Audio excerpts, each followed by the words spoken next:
list. That's like my next big city I want to go to, Buenos Aires. You I don't, definitely should. You yeah, I don't. definitely should. Marie wants to go for the meat and the wine. I just want to go for, I don't know. Yeah, I like the city. They call it the Paris of South America. So Hmm. if you call it the Paris of anything, Then you're in. Yeah. I'm trying to go. So Yeah. yeah, Yeah, but you should. It's great. it looked like you guys had a lot of fun.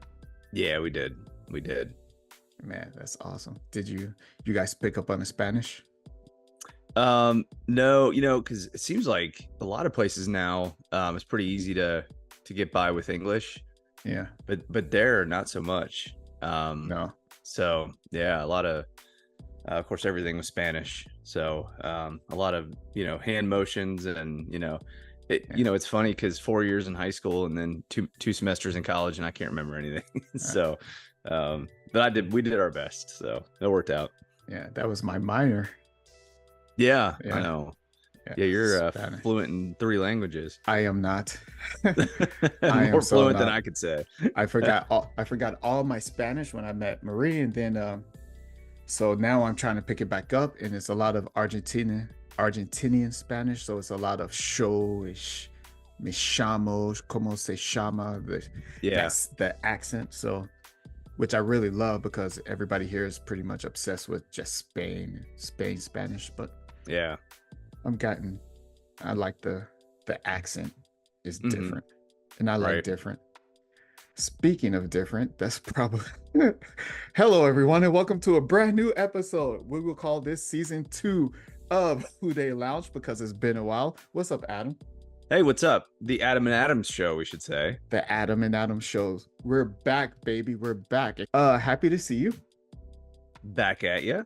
Yeah. And I know why everybody is here tonight. If you clicked on this video, I know why you clicked on this video, and that's because you want to talk about the re-emergence of American cycling worldwide. We have been on a tear ever since La Vuelta de España 2023. The Americans have been taking over in cycling, international cycling, but I don't want to bore you with that. We will get to that eventually, but now is not the time because we don't have a lot of time. Adam, we are here to talk about the Bengals' first round draft pick, Amarius Mims. And we've been going back and forth. So we just decided to hop on here and try to hash this out mano y mano, face to face, kinda, sorta. Yeah, So if you follow us on Twitter, the feed is gone haywire. So let's bring it to you. yeah, and don't worry, I've talked to my wife and she agrees that I probably need to see a psychiatrist of some sort because I'm bouncing all over the place with this one, Adam. And I don't, all right, I will give you my initial reaction. I remind you, this initial reaction came at 4:15 in the morning. I was up since 3:30 this morning.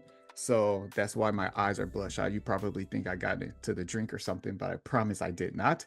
My initial reaction was why? Why? I couldn't understand it. I couldn't grasp it. He was not the guy I wanted at tackle.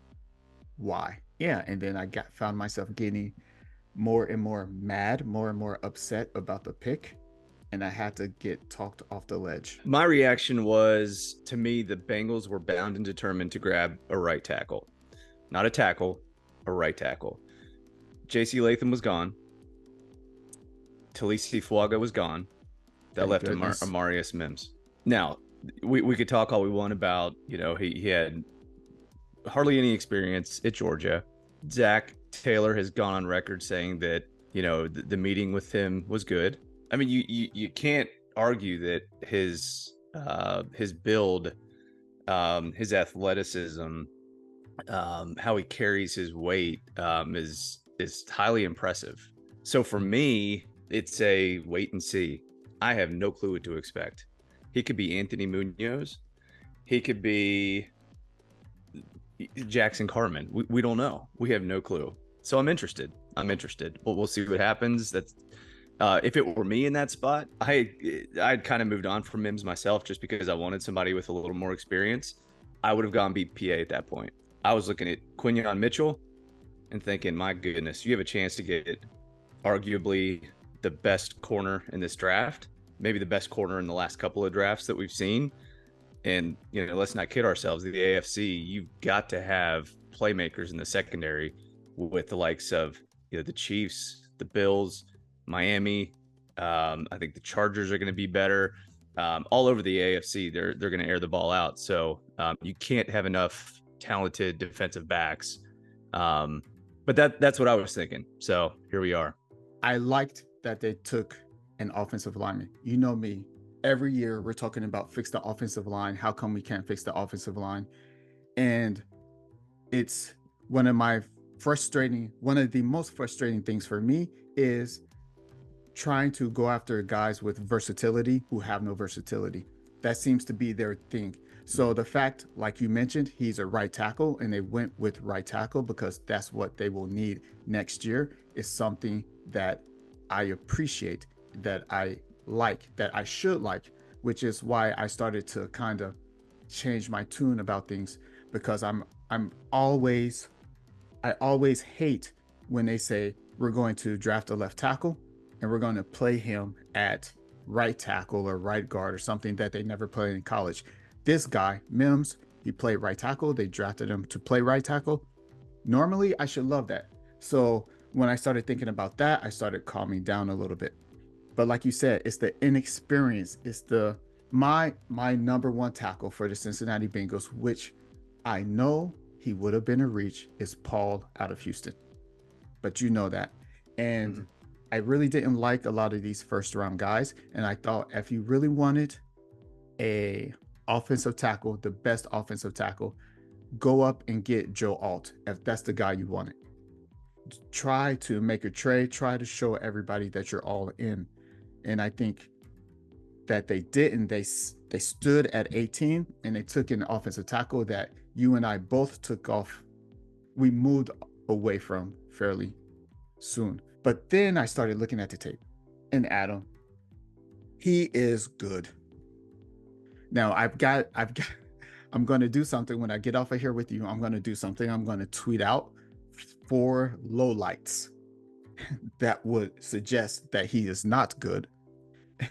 I'm not going back to how mad I was before, but he is far from perfect. And that far from perfect is what I think scares a lot of people. And it's the inexperience, and it's the win now. We have Joe Burrow. We need to win now. The window is now. I think that kind of scares some people. And the fan base is divided. So divided. It is crazy. I don't, like you said, I don't know where it's going to fall. I don't know if we can, as a fan base, as a community, as a Who Dey Nation, can come back from this, because it seems pretty bad right now. Yeah, and I can see some of that. And I think I'll echo what you said. You have to give credit to Zach, Duke, and company. This team's success hinges solely on the health of one player, and that's Joe Burrow. So whatever has to be done in order to keep him healthy, to keep him upright, those are the wheels that are going to move this engine. And it all starts in the trenches on the offensive line. With Mims, again, the only thing we could say about Mims is that he's untested. We have no idea what to expect. But you bring in another guy, and here's the thing with Mims, he does not have to start right away. Trent Brown, on the other hand, will not play 17 games this season. He's proven that he will not play a full season. So if you can bring somebody in, get him into training camp, he can learn behind the likes of Orlando Brown, Trent Brown. Let's see what happens. You've got a first-round draft pick, a mountain of a man with a lot of athleticism that, admittedly, some of his tape looks pretty darn good. So if and when Trent Brown goes down, personally, I'm a little nervous putting a rookie in there with not a whole lot of experience, albeit he played in the SEC. Yeah, of course it gives me pause. I'd be pretty scared knowing that you're going up against a TJ Watt, or you're going up against a Myles Garrett, Amarius Mims looking down the barrel at one of those guys. Yeah, that's unnerving. But let's give him a little bit of credit. Let's fortify that line a little bit. we'll see we'll see what we've got. The good news is the Bengals have what, nine more picks. So I feel like one of those picks, they're probably going to add another offensive lineman on the interior that can help continue to solidify that interior line. Yeah, I'm not sure how fast I can turn this around, but it won't be tonight. So the second and third rounds will be already played out. But the center out of West Virginia, Mm-hmm. like he was my second favorite guy. So if he's there at 49, I doubt he will be. Yeah, Zach But Frazier is the guy Zach you're talking Frazier, about. Yeah, if he's, I like him. Yeah, I I'd love love him. to see him fall. Yeah. Yeah, but I think it's one guy that we both like, they can target later on, and Tanner Bortolini. I've seen him mocked as high as I believe the third round, so day 2 pick. But he's an athletic guy that can learn behind Karras and step in next year if they decide not to renew Karras's contract, which I doubt they would. You know, obviously he's getting a little bit older, but yeah, I'm excited about the possibilities heading into day 2. yeah. You and I talked about Bortolini. I'm supposed to love him. Anything offensive lineman in Wisconsin, I am a fan. I just didn't love his tape, but I'm sure he's going to be an immaculate pro because he's an offensive lineman from Wisconsin. But I don't want to stray too far from Mims, from the Mims conversation. Um, how do we come together as a fan base? Because I've never seen anything like this on Twitter, on Facebook. I've got family, I got people I don't know, but people I follow. They're just going at each other. Like, he's the next Anthony Munoz, or he's the next Cedric Ogbuehi. Mm-hmm. That is scary. That is a scary thought. I see the comparisons though. I see the where some people would say he reminds me of Cedric Ogbuehi. He's coming in injured. Um, Cedric Ogbuehi had more reps, a lot more than Mims, but Cedric Ogbuehi got worse every year. The further he went away from center, the worse he got. This isn't the case with Mims. So they're not exactly the same, but the situations are similar. Yeah, and you mentioned the word perfect. You know, he's far from perfect. There's no such thing as a perfect prospect. Zach Tom is far from perfect. How dare you? There's no such thing as perfect. I love Zach Tom. No, you hit the nail on the head with him. But if you look at offensive tackles in general, and I'm talking about the bookend tackles, you can't really name an elite offensive tackle. You have offensive tackles that are better, that have a tier that are better than others, but all of them are going to be exposed at some point, especially when you're going up against elite pass rushers. Defensive ends now are built like, you know, these guys are running, you know, high 440s, and that's what the kids say. And they're built different. They're built different, and they're running forward. Your offensive tackle's going backwards. It's tough, you know. Yeah. So I think in Mims, they're looking at a guy who has athleticism. He can't now. Some of his footwork needs some work from what I saw. He's a little bit clunky on his feet somewhat, but on the other hand, he carries his weight pretty well. So I think that's something he can work on. I think he can be a little bit lighter on his feet. I think he can move with some of those guys. That you just can't look past his athletic traits and his physical traits. And that is something that could develop into somebody that could be a really, really effective right tackle for a long time. But that's the problem. We just don't know. We just don't know. Yeah, and there wasn't a lot to go on, unfortunately. And usually we have a little bit more information to back up our claims one way or the other, which is part of the reason why I'm kind of flip-flopping still. I started talking about him with my wife over dinner, and I'm like, I started getting mad again. So I calmed down. I posted my public apologies to you and my friends and my family on Facebook and Twitter. And I'm like, okay, I capitulate. I was wrong. I looked at the tape and everything. But I still wanted to point out some very extremely bad plays. Not to say this is why we shouldn't have drafted him, but just to give the other side, like, hey, you guys love this guy, but this is still a work in progress. So if you're expecting him to come in and just protect Joe Burrow, automatically day one he's your new Joe Alt. Um, it's not it's not going to be that easy. It's not going to be that simple. But on the other hand, which is where I was initially, he's good. He is good. And I can't say that he's not good. I can't say that, oh, his film is just so bad that it doesn't justify him being taken at 18. I can't, because when I looked at those other right tackles, the other tackles in this class, man, we were hurting. We were hurt. I was hurting trying to find some quality tackles who I would want the Bengals to draft. And I didn't find any in the first round, including Mims, but I'm kind of coming around on him. I'm still back and forth. I still don't know what to think. I still don't know how to think about it. Yeah, I need to go see a psychologist. Yeah, well, and you're not going to know what to think until we see him on the field, is the thing. So at this point, my feeling is, again, I would have gone BPA, but that's what they did. I appreciate the fact that their goal is to protect Joe Burrow, and they found a guy that has. I mean, anything you read, I think the word that jumps out is ceiling. Another word that jumps out is upside. Those things exist. I hate those words. Well, when you attach it to Liam Eichenberg and Alex Leatherwood, yeah. But exactly. Now, yeah, exactly. but, Now, I'm not getting that feeling from him.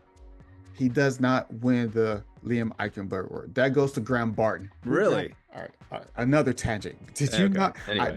Graham Barton, that dude. If the Eagles would have drafted him, I would have set something on fire. I'm not sure what. I would have set one of my old jerseys, my Malaluga jersey, on fire. I would have done something. He got ran over at least once every game. There was not a game that he wasn't getting ran over. He's going to make some. His best was the best. His best was here, but his bad was awful. Mm-hmm. So yeah, so yeah, that's another topic, and it depends if you look at him as a tackle or a guard. But I don't think he can play tackle in the NFL. But I don't think he can play guard. He's getting run over all the time by the fast guys. What's going to happen when he's in the middle against well, maybe they just don't. Anyway. Yeah, but anyway, I don't know. I'm curious to see how that's going to work out with him. But yeah, one of the comparisons which made me start looking at Mims another way is, this is going to be a weird comparison. Chris Evans, running back, Chris Evans, Cincinnati Bengals running back, Chris Evans. And you're thinking, yeah, I get it. What's the deal with that? It's because Chris Evans, I saw something in him that made me fall in love with him. He was one of my three running backs, that draft.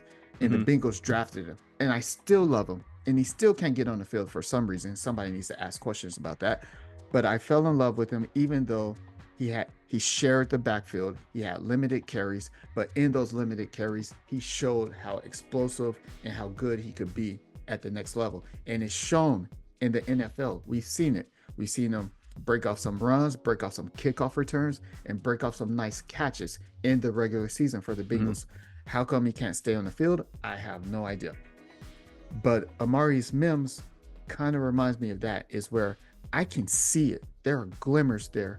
Even though we don't have all of the experience and all of the tape, there is something there that we can see that shows, wow, this guy has the potential to be really good if he can just stay on the field.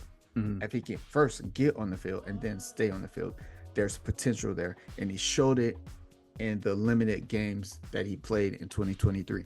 So that's why I like to, it kind of reminds me of that whole situation, except Chris Evans was a 6th rounder and Mims is a 1st rounder. And that's what scares me. That's the part that scares me. I was excited for Evans, but I'm worried just because he's a 1st rounder.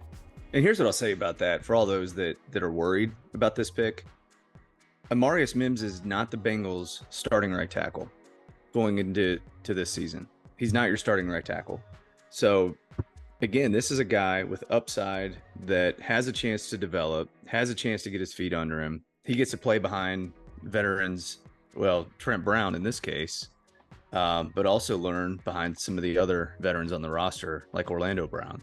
Now, say what you want about Frank Pollock and his ability to develop these young guys. You know what I want to say. I know what you want to say. But regardless, this is a pick based on upside. Period. High risk, high reward, boom or bust. But the good news is he's not your starting right tackle. Some of these guys that have been drafted, like Flaga, JC Latham, they're probably gonna have to come in day one and start. And fair or unfair to these guys, but the Bengals have a luxury in that there was not really one position that they had to address immediately day one. They have a pretty balanced roster right now. They need depth. They need yeah. Well, they need depth, and D tackle is definitely one of those. So that's what I kind of take away from it. I'm willing to wait and see. Let's give this thing a chance. Let's see what we've got in this athletic specimen, and see what he can do. I agree with you. The counter argument would be we need to win now. And we've seen what happens when we draft for the future. Going back to Cedric Ogbuehi, we had Fisher and Willie Anderson still on the roster, and they were drafting with an eye towards a year later already, when we were just in the playoffs, and that draft set us back how many years because of Fisher and Ogbuehi, which brings us back, which is why the comparison is there. We have Trent Brown, like you said, starting right tackle. Why are we drafting another right tackle when we're trying to get into the playoffs and win this year if we know he's not going to be a starting offensive lineman? Maybe he comes in and takes the job and we're not having this conversation. But if we go into the season knowing he's not going to be the starting right tackle, then why not get somebody who can contribute immediately? It's the same thing last year with the defensive end, Miles Murphy. Why? We knew he wasn't going to see the field that often. We were looking for upside, and he basically couldn't help us at all last year, which it proved to be a moot point. But it's the same thing this year. If somebody goes down, you're sure he'll have to play, but we need help now immediately. What were we? We were 1-7 in the AFC North last year. Yeah. Well, would have been 1-5. 1-5. So 1-7, 1-5. So it's like we need help now. So drafting, I agree, the potential is there. But on the other side, if you want the Cincinnati Bengals to succeed now, you can't draft starters in the second, third, fourth, fifth round like we did last year and hope that our first round draft pick comes along one day. That's the counter argument. And I mean, the hope is he doesn't start day one or doesn't start at all this season. What if Trent Brown plays 17 games? Probably won't. If he doesn't, you have an insurance policy in Mims. Again, I agree with you. Like I said, I would have gone best player available. I would have gone Quinyon Mitchell if it was me, because I think he can come in and contribute day one. I think he can start day one. And when you're sure about your DBs, I'm sure about your DBs. But you're scaring me, because if you're sure about him, that means he's going to be good. And that will... he's going to be good. I believe he's going to be good. But the good news is there's some DBs in rounds 2 and 3 that I think could really, really benefit the Bengals secondary. So that could be a discussion for next time. But let's just see what happens. I'm optimistic about this year. Do you want to touch on Trey Hendrickson at all, or? Sure. Go ahead. I pass the baton to you. Oh, hold on. You just alley-oop that and just gonna okay. Take it? All right. No, well, yeah. I'll take it. Okay, go for it. It's his agent's fault. Somebody brought that to my attention. It's like, why would you let your client sign an extension knowing that it's still going to be below market? And apparently the Bengals offered that to kind of assuage his worries a little bit, and they gave him some new money and on top of $5 million more for next year or in 2 years or something, whatever. And now he realizes, oh wait, that's still not enough. Cincinnati Bengals, pay him. We can't be here in October talking about, oh, Trey Hendrickson doesn't get enough respect. He's leading the league in sacks, and nobody's talking about him for defensive MVP like we did all last season. And then now turn and say, well, wait a minute, you just signed a new contract, so why would you get paid now? You shouldn't have asked. No, he needs top market value as a top market defensive end. So should he have signed that contract? No, but he did. But that doesn't mean that the Bengals can't help him out or can't do something to assuage his problems again. Patrick Mahomes did it. They should be able to do it with Trey Hendrickson. What say you? I agree. I agree. I think, yeah, I would blame the agent as well. Yeah. He should be paid top of market. He's one of the best pass rushers in the game. But Bengals are also notorious that they're not going to end, or they're not going to put time on the end of his contract because they just simply don't commit to players over 30. And you can say what you want about his talent and about some players that continue to exceed or succeed past that age, but that's just the Bengals ethos. That's just they don't sign these players. Hendrickson should be paid more than than when he originally signed his contract, but that's the contract he signed. I don't believe he's going to retire, as he said. I mean, that's silly. Know. Come on. Yeah. You never know. But I do know, I mean, this is worrisome. You don't want to be having these discussions and these issues, especially around a time of the year when teams, try to build on success, not just for this coming season, but going forward into the future. So personally, it's I don't feel good about this. I'm curious to see what's going to happen. The Browns aren't notorious for giving in and anteing up. So personally, I don't see Hendrickson winning this one. I think they're going to expect him there on day one in training camp and playing under his current contract. I think I don't think the Bengals are going to budge at all. So we're going to have to see what happens. Yeah, I expect him to be there this year. Next year, whole new ball of wax. I think he might force his way out or get more money or something. I don't know. I wish he were happy. I wish everybody were happy. I wish T. Higgins had a contract. I wish Trey Hendrickson signed a contract worthy of his work. Mm-hmm. I hope Jamar Chase gets whatever he's asking for. But yeah, it's kind of, and I hope he's satisfied with whatever the contract is he's going to sign, whatever that extension is. And I hope he doesn't regret it after the first 2 seasons. So, which is always a possibility in the NFL. This day was coming, that Super Bowl team. You have players that in Chase and Higgins and Burrow who hadn't signed extended contracts yet. You knew this day was coming, and we're going to have to see what happens. And it looks like T. Higgins, if he's not dealt today, which you never know, could happen. Yeah. This might be the last year we see him in stripes. So, well, we will see. And with that, because I have to go to bed because the second round starts at 1:00 in the morning. So I doubt I'm going to wake up at 1:00 in the morning, but I'll probably be up at 1:30 because I'm crazy like that. And you have to go mow the lawn. Mow the lawn. Wow. I'm tired. I'm going to bed. I'm going to sleep.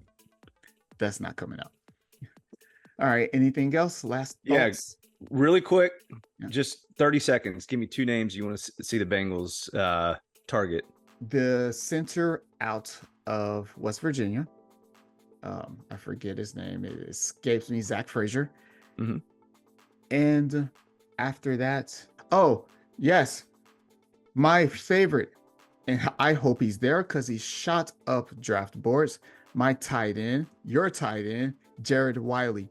So one of those 3rd round picks needs to go to Jared Wiley, probably the one in the 80s. I believe it's 80. Yeah, Jared Wiley. So, oh no, the defensive tackle. Wow, I've got a couple actually. The other defensive tackle out of Texas, the one who Sweat. Yeah. So Sweat, Wiley, and Frazier. Although I'm pretty sure Frazier's going to be gone. So those are my dream trio for the 3 day 2 picks. What about you? Yeah, like you, so many that I really like. If I had to pick two, I think I'd go Max Melton, the corner out of Rutgers, Oh wow, and I you think and your corners. yeah, I love me some corners. And then I'll Pause. say Pause. Wow, that's wild. no innuendo there. And then I love Malachi Corley out of Western Kentucky. He's a guy, he could play slot, get him the ball, and watch him cook. Very exciting. So there's probably two I'd hone in on. Oh, you need a third. I need a third. Yeah, Probably won't be there, but Cooper Beebe out of Cooper Kansas Beebe. State. He's a popular pick. Yeah. Well, we will see how that goes, and I'll probably get this out after, so you guys will already have the results in hand and see how the second and third round went when this gets published. Probably. That's it for me. Anything else? That's it. No, it's good catching up, and Yeah. yeah, I'm excited for these next couple of days. Yep, me too. And with that, that's all the time we have, Bengals Nation. So until next time, have a great day. No, be safe, be careful. Have a great day. Have a who day. Who day? Putting Who Day in your day on the Adam and Adams Show. Marie, What? babe, can you go get me some more Cubanisto? I don't have any more Cubanisto, please. Pardon? Mais ça va pas ou quoi? Mais va le chercher ton cubanisto. Et lui, non? Il est fou, mais je crois pas.